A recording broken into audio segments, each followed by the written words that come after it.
conceito de reencarnação indica que a alma ou consciência segue após a morte e entra em outro corpo.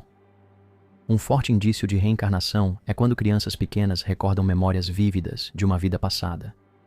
Essas memórias costumam citar nomes, locais ou eventos que elas não teriam como saber. Esses relatos costumam corresponder a pessoas reais já falecidas.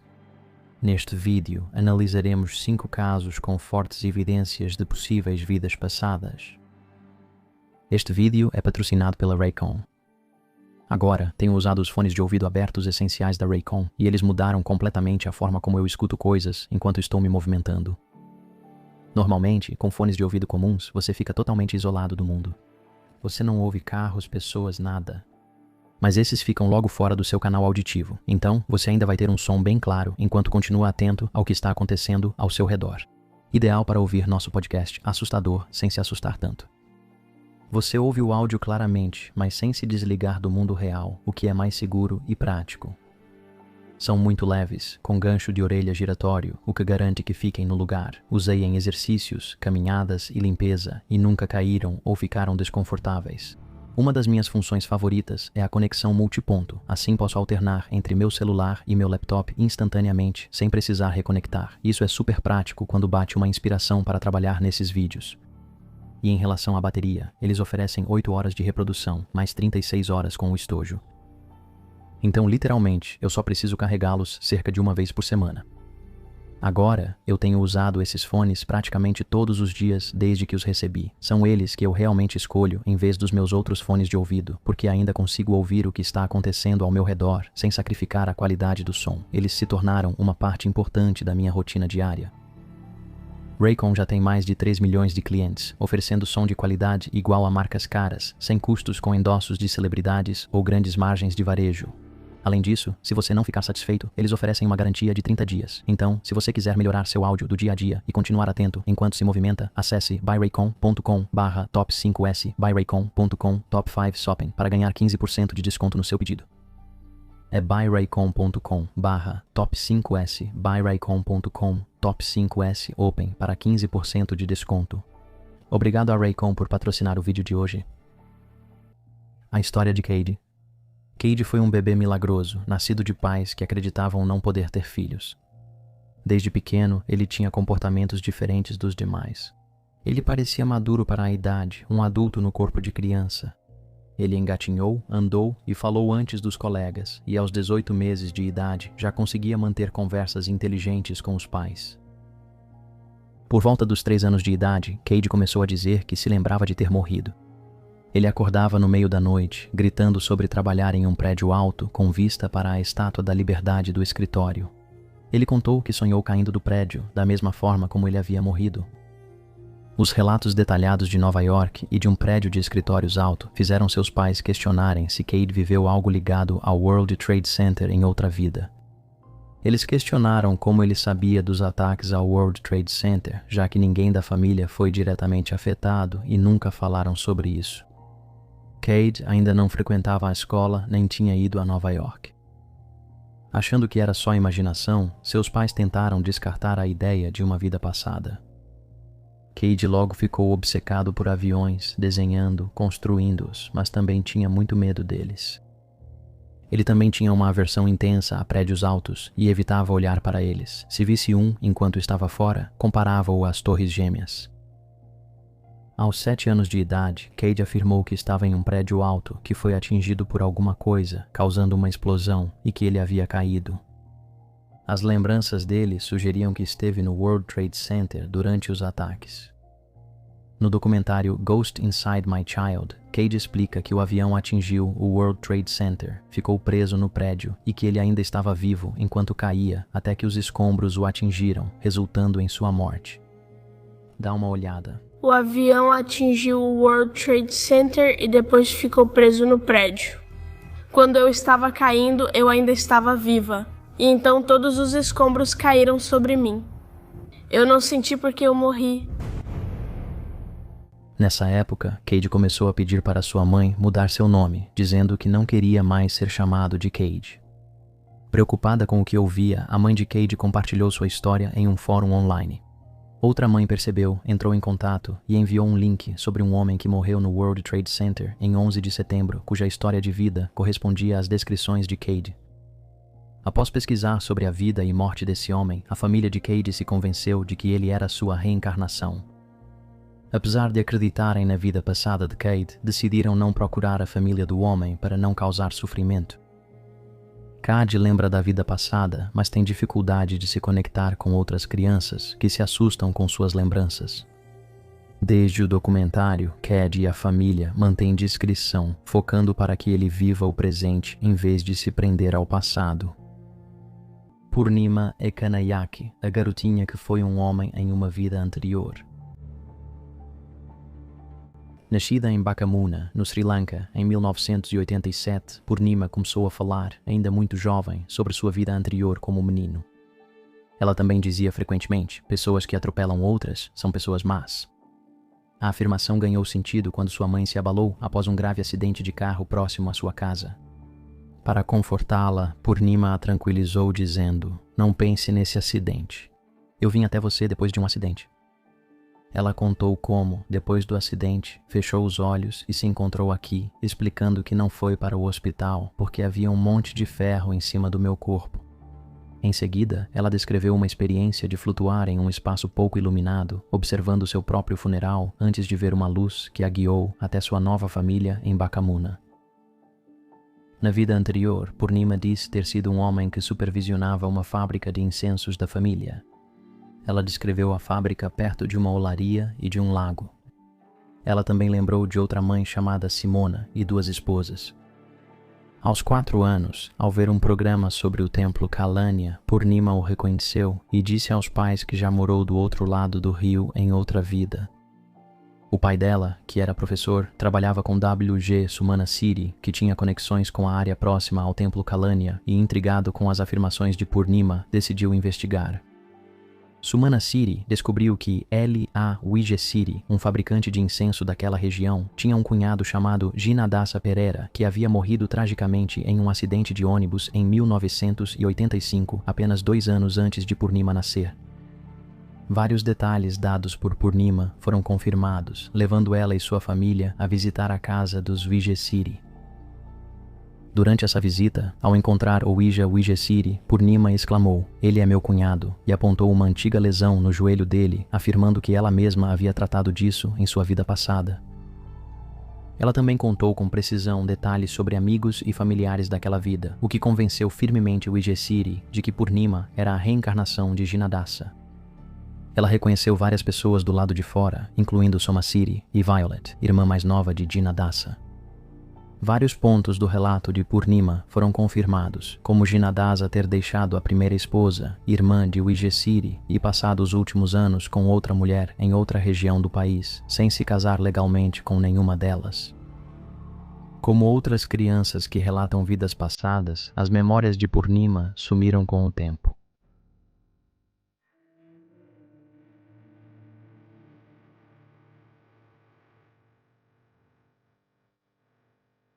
Vida anterior em Hollywood.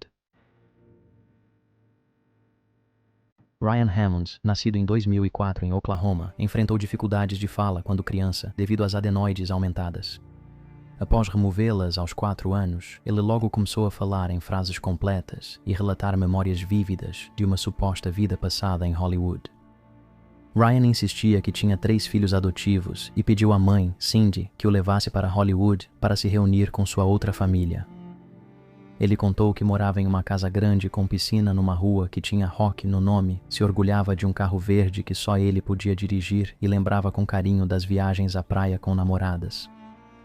Ele falava sobre trabalhar para uma agência que cuidava de mudanças de nome e frequentemente se referia a uma figura que ele chamava de Senador 5, que ele afirmava ter visto em Nova York. Ele expressou uma forte antipatia por Franklin D. Roosevelt e relembrou viagens à Europa, incluindo uma visita à Torre Eiffel. Às vezes, Ryan acordava gritando com pesadelos e dores no peito que o deixavam sem fôlego. Para incentivá-lo a contar mais detalhes, Cindy pegou emprestados livros sobre Hollywood na biblioteca. Apesar da pouca idade, Ryan reconhecia atrizes famosas como Rita Hayworth e Marilyn Monroe. Em um livro sobre o filme de 1932, Night After Night, ele identificou um ator que acreditava ser ele em uma vida passada, que mais tarde foi confirmado como Marty Martin. Marty Martin atuou principalmente em Hollywood durante as décadas de 1930 e 1940, antes de seguir carreira como agente de talentos. Notavelmente, ele faleceu em 1964, muito antes de Ryan nascer. Estudos sobre Marty Martin mostraram grande semelhança com as lembranças de Ryan. Aos 6 anos, Ryan viajou de avião para Los Angeles e visitou locais relacionados à vida de Marty Martin. Para surpresa de todos, ele identificou corretamente cada local, apesar de nunca tê-los visitado antes. Jim B. Tucker, um psiquiatra infantil aposentado, intrigado por crianças que se lembram de vidas passadas, ficou interessado no caso de Ryan. Ele organizou fotos para testar se Ryan reconhecia pessoas ligadas a Martin. Ao ver 4 fotos de homens, ele reconheceu com confiança um deles como o Senador 5, identificando corretamente Irving Ives, senador de Nova York na época de Martin. Ryan quis conhecer os filhos adotivos de Martin para pedir desculpas pelo que julgava ter sido um mau tratamento, mas nunca teve essa chance. Ele conheceu a filha de Martin, que tinha 8 anos quando o pai morreu. Apesar de reconhecer o rosto dela, Ryan sentiu uma energia diferente e decidiu não procurar mais contato. Ela confirmou várias memórias de Ryan, como o carro verde exclusivo dele, a aversão de Martin a gatos e o cachorro comprado por Martin para ela, do qual não gostava. Na segunda visita a Hollywood, Ryan voltou a lugares familiares, o que o ajudou a fechar esse ciclo e seguir em frente. Ao chegar em casa, ele tirou tudo de Martin do quarto, dizendo querer ser uma criança normal. Mesmo assim, apesar de seus esforços para deixar essas memórias de lado, a influência de Martin permaneceu. Ryan ainda gostava de músicas dos anos 50, expressava o desejo de visitar Nova York e se identificava como republicano. Ele também se interessou pelo judaísmo, gerando tensão em sua família cristã. Curiosamente, ele ficou mais tolerante com gatos e não sente mais ansiedade perto deles.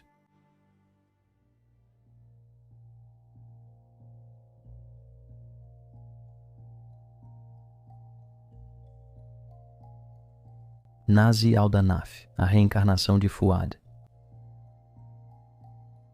Desde muito pequeno, Nazi dizia já ter vivido antes na vila próxima de Kabir Shamun. Diferente das fantasias infantis comuns, suas afirmações traziam nomes, locais e relações pessoais específicos. Ele contou detalhes sobre sua antiga casa, as pessoas que conheceu e até mesmo um relacionamento amoroso que afirmava ter tido. A mãe de Nazi, Naim Aldanaf, lembra que ele começou a falar dessa maneira em comum quando tinha apenas 18 meses de idade. Ele dizia coisas como: "Eu não sou pequeno, eu sou grande. Eu levo 2 pistolas e 4 granadas. Eu sou Kabadi. Não tema as granadas de mão, sei lidar com elas. Eu tenho muitas armas, meus filhos são pequenos e eu quero vê-los." Ele também queria voltar à antiga casa para pegar documentos sobre dinheiro que achava que lhe deviam. Em certo momento, ele disse à mãe: "Minha esposa é mais bonita, tem olhos e boca mais bonitos que os seus." Nazi contou vividamente os detalhes de sua morte, dizendo: "Pessoas armadas vieram e atiraram em nós. Revidei os tiros e matei um. Fomos baleados e levados de ambulância." Ele lembrou que recebeu anestesia na ambulância e apontou para um lugar na parte superior do braço, dizendo: "Foi aqui que eles enfiaram a agulha." Ele disse que seu nome anterior era Fuad. Sua família percebeu como ele era maduro para uma criança. Por exemplo, às vezes ele pegava um cigarro quando via uma caixa e dizia sentir vontade de beber uísque sempre que via alguém bebendo. Quando Nazi fez 6 anos, seus pais decidiram levá-lo ao local que ele dizia ser sua antiga casa, seguindo suas instruções precisas. Durante a visita, eles conversaram com a família que morava lá e descobriram que o Fuad, que Nazi mencionava, era na verdade Fuad Assad Kadish, nascido em 1925 em Kafamata, no Líbano.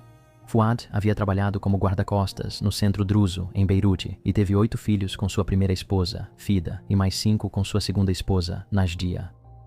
Tragicamente, em 22 de julho de 1982, Fuad foi morto junto com 2 seguranças quando 3 homens invadiram o centro. Os atacantes nunca foram capturados e a autópsia revelou que Fuad morreu devido a 2 tiros, um na cabeça e outro em uma artéria principal do pescoço, matando-o instantaneamente.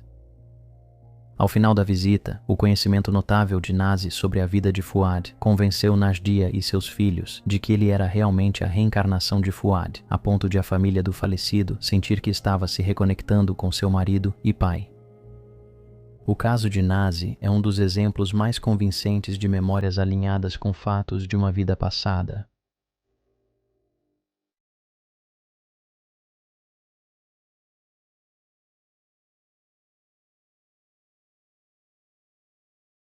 Bruce Kelly, o homem que viveu antes. Ao longo de sua vida, Bruce Kelly lutou com 3 fobias avassaladoras: medo de voar, ansiedade em espaços fechados e aversão à água. Apesar de, ao longo dos anos, tentar diversos tratamentos para a ansiedade, nada parecia funcionar. Em um momento de desespero, ele recorreu a Rick Brown, um hipnoterapeuta especializado em regressão a vidas passadas. Para sua surpresa, Bruce descobriu que seus medos intensos e irracionais vinham de traumas vividos antes de seu nascimento. Numa das sessões, ele reviveu a vida de um marinheiro americano chamado James Edward Johnston. Bruce disse que Johnston se afogou tragicamente no USS Shark, o primeiro submarino americano perdido na Segunda Guerra Mundial. Ele até se lembrou do nome do marinheiro que ficou preso ao lado dele, Walter Pilgrim.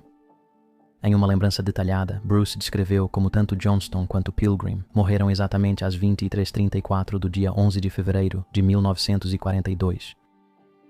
Surpreendentemente, Bruce descobriu que o USS Shark foi realmente o primeiro submarino americano perdido na guerra, exatamente como ele descreveu enquanto estava sob hipnose.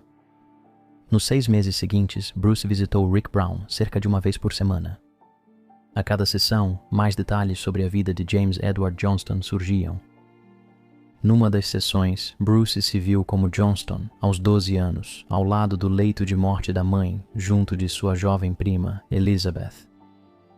Ele também se lembrou de memórias aparentemente triviais, como seu gosto pelas pontas do pão. Em outra sessão, Bruce lembrou que Johnston nasceu em fevereiro de 1921 e, quando jovem, entrou para o Corpo de Conservação Civil. Enquanto investigavam a vida de Johnston, as memórias de Bruce eram confirmadas com precisão. De fato, James Johnston esteve no CCC durante 1938 e 1939 lutado em Tule Lake e sua certidão de nascimento confirmou seu mês e ano de nascimento em fevereiro de 1921.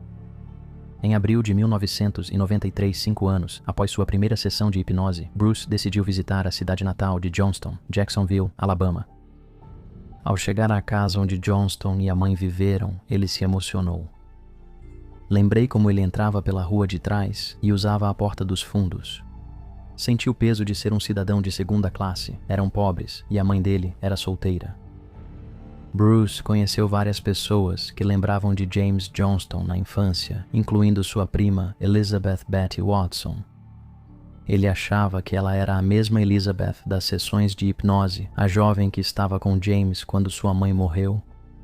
Mais tarde, Bruce foi até o cemitério de Jacksonville, onde uma lápide homenageia James Edward Johnston. Apesar do mistério envolvendo a morte de Johnston, as visões de Bruce Kelly apontam um possível cenário. De acordo com ele, o USS Shark foi atingido por fogo inimigo e em seus momentos finais, ele viu tanto Johnston quanto Pilgrim lutando no corredor estreito do submarino, acabando por se afogarem lado a lado. Talvez a morte precoce de Johnston tenha sido um novo começo, não um fim. De certo modo, sua vida pode ter renascido em Bruce Kelly.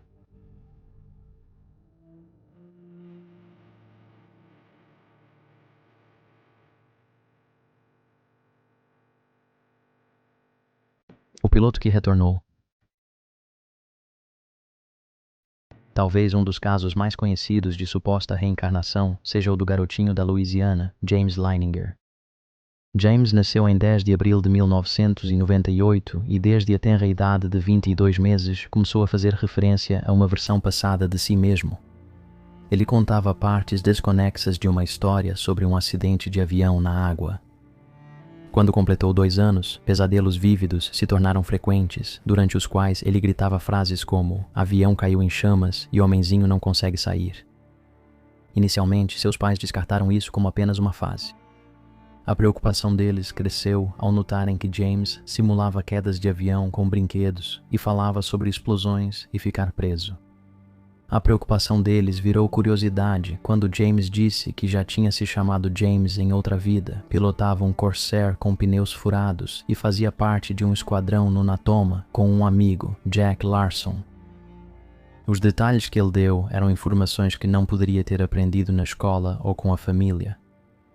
Quando James apontou uma foto de Iwo Jima em um livro da Segunda Guerra e disse: "Meu avião foi abatido ali, papai."